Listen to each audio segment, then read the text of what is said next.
আমরা সর্বস্তরের জনগণ যখন ঐক্যবদ্ধ হয়েছি যে বাংলাদেশকে ফ্যাসিস্ট সরকারের হাত থেকে মুক্ত করতে হবে, সেখানে আমরা সফল হয়েছি।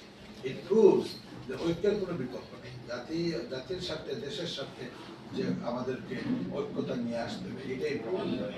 যখনই আমরা মুক্তিযুদ্ধে আমরা ঐক্য ছিলাম, যার কারণে দেশকে স্বাধীন করতে পেরেছি, এবং তার পাশাপাশি 5th আগস্টে বা ওই যে 90 আন্দোলনে আমরা যখন ঐক্যবদ্ধ ছিলাম গণতন্ত্রের জন্য, মানবিক কল্যাণ, দেশের স্বার্থে, দেশের আইনের সুশাসনের স্বার্থে, তখনই আমরা সফল হয়েছি।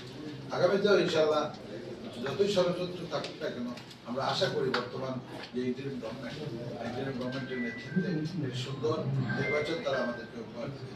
তারা ইতিমধ্যে তারা ঘোষণা করেছে আগামী ফেব্রুয়ারি তারা নির্বাচন সম্পন্ন করার যে প্রতিশ্রুতি জাতিকে এবং রাজনৈতিক দলকে দিয়েছেন, সেটা আমরা আশা করি বাস্তবে রূপান্তরিত হবে।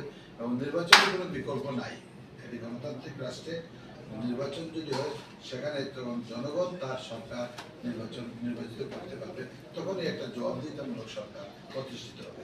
নির্বাচন ছাড়া পিছনের দরজা দিয়ে যারাই ক্ষমতায় আসে, তখন জনগণকে তারা তোয়াক্কা করে, এরা বিগত পতিত সরকারের কাছে আমরা দেখেছি। যার কারণে আগামীতেও বিএনপি সবসময় চায় যে জনগণের ম্যান্ডেট নিয়ে ক্ষমতায় আসতে হবে। যেভাবে অতীতে আমরা করেছি, তেমনি আগামীতেও আমরা সেটাই আশা করি যে আমরা আগামীতে বাংলাদেশের জনগণ হয়তো আমাদেরকে রাষ্ট্র পরিচালনার দায়িত্ব দেবে, নট ক্ষমতা। রাষ্ট্র পরিচালনার ক্ষমতা নয়, রাষ্ট্র পরিচালনার দায়িত্ব দেবে। এটাই আমরা চাই। আমরা ক্ষমতায় যেতে চাই না, জনগণের সেবা করার জন্য, রাষ্ট্র পরিচালনা করার জন্য, এবং পরিচালনার মাধ্যমে যাতে আমরা বাংলাদেশের মানুষের সেবা করতে পারি, সেই সুযোগ যদি বাংলাদেশের মানুষ আমাদেরকে দেয়, ইনশাআল্লাহ অতীতে যেভাবে বিএনপি ক্ষমতায় ছিল, তেমনি আমরা রাষ্ট্র পরিচালনায় আমরা সফল ছিলাম।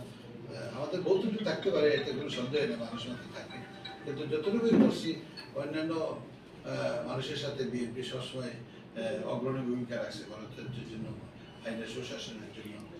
এটা আপনারা সকলেই জানেন।